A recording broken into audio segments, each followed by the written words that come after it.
Do you know that holding on to what a narcissistic person did can literally kill you? That it can take your life?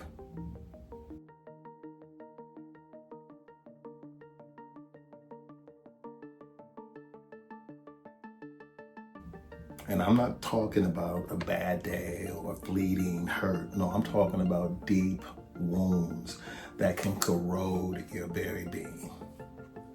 Because I was there. I was clutching every painful memory like it was a security blanket, convinced that if I held on, I would somehow be safe.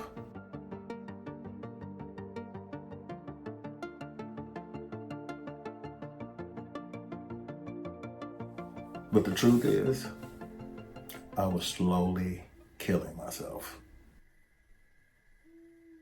Thought if I continued to just think about it and marinate on it, that I would somehow prevent myself from having to experience that again. I ended up becoming a prisoner of those memories. I was living in a state of perpetual angst and agony,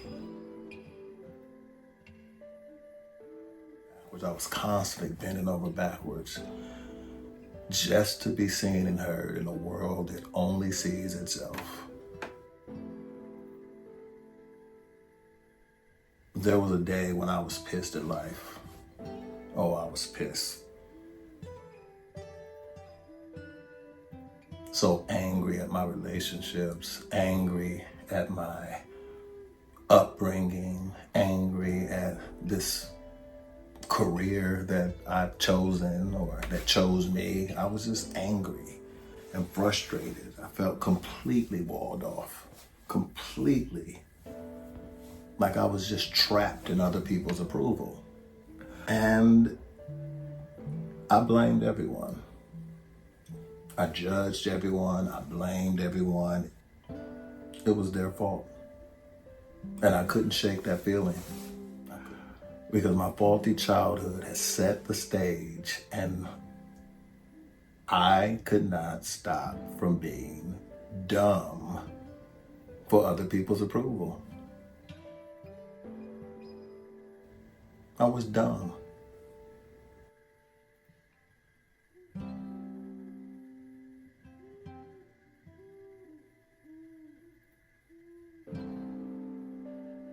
I needed their approval, I needed their validation, so I would just dissociate. I would dissociate in order to stay in very abusive relationships.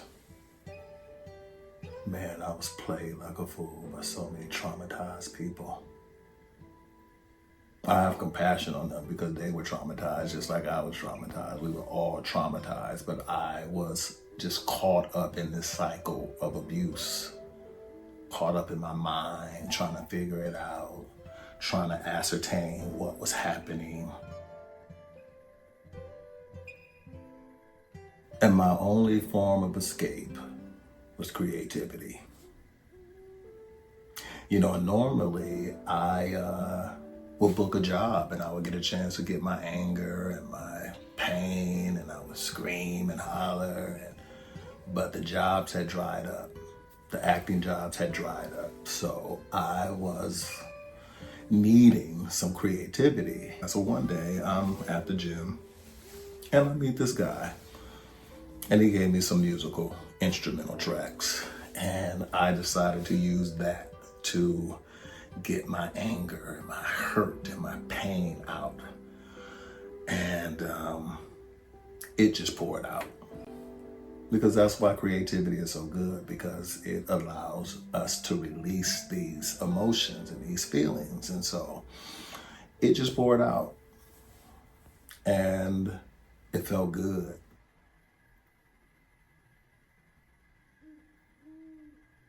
The music was raw, it was militant, it was fierce, it was ferocious. I was using expletives. I just got it all out. And I called the song Do You, Rise Above. And it was more than a song, it was a battle cry. a declaration to reclaim my truth. Don't let this motherfuckers try to bring you down. Don't let these motherfuckers try to bring you down. Don't let them motherfuckers try to bring you down. Don't let them motherfuckers try to bring you down. So do you? It's so hard to believe that people just don't see your wants, your needs, your dreams, baby, dream, baby. It used to confuse me, but now I clearly see. I just gotta be free just to be, baby. And so here comes a twist, a moment I never saw coming. I got it all out. I had an epiphany that it wasn't about the narcissistic, toxic people. It wasn't about them. It was about me. It was something that I needed to shift inside of me.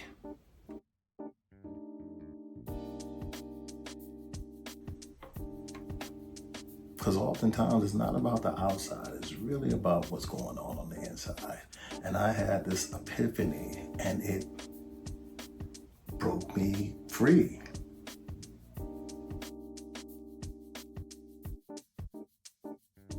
And I realized that I had been holding on to those painful memories to protect myself, y'all. To protect myself. Because I did not want to face my own pain and my own fear. Because I was terrified of facing the parts of myself that I had rejected.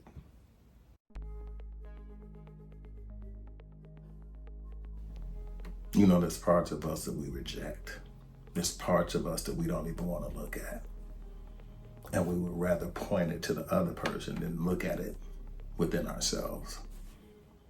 And I was doing that. I was doing that. I'm man enough to admit it. I was holding on to the anger and hurt as if it was some sort of lifeline. When in reality, they were the chains that kept me from facing my true self.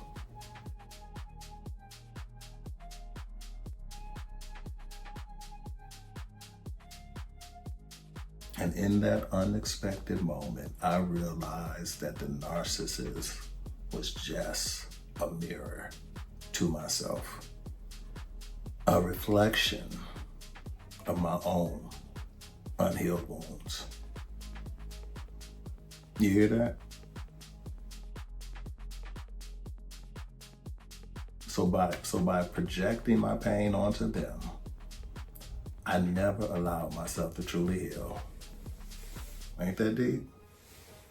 That's deep.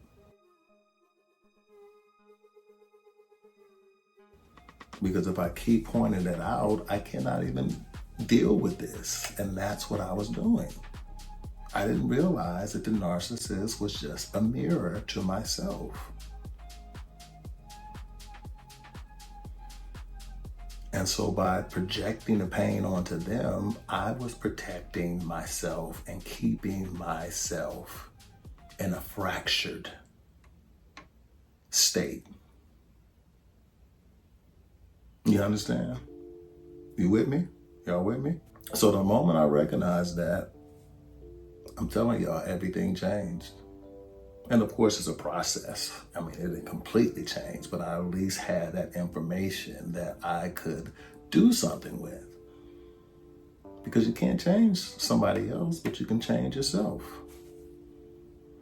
And so I started to understand that the power to transform, the power to break through, it wasn't about fighting against them.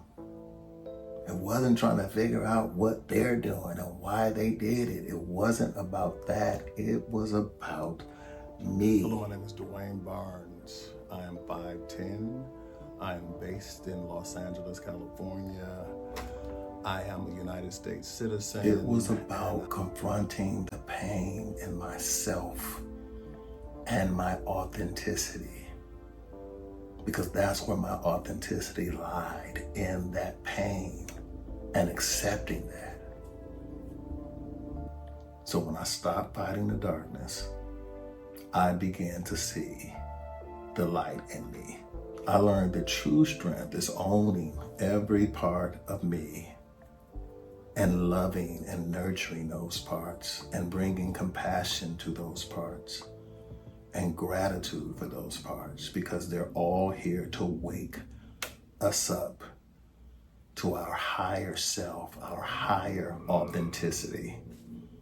That's what I learned through those narcissists.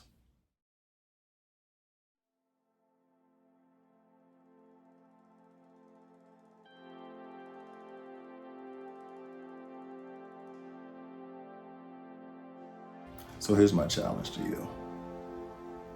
If you're holding on to past hurts, if you're caught up in a cycle of seeking validation through pain, take a moment, y'all. Breathe. Just breathe. It's okay. It's okay. You're doing the best you can. Just breathe.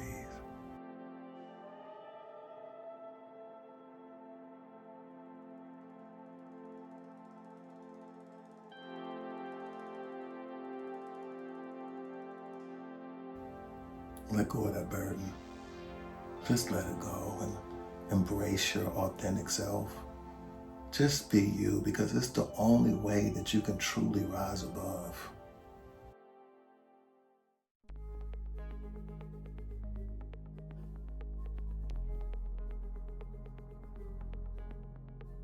So if this conversation spoke to you, leave me some comments below and do me a favor and watch the next video of mine. Watch another one. It's time for us to heal. I feel like that's why I'm here on this earth, is to learn, to grow, and to heal. And I would love for you to join me. This is Dwayne Barnes. Keep flowing, keep loving, keep growing, keep healing, and most importantly, keep being unapologetically you.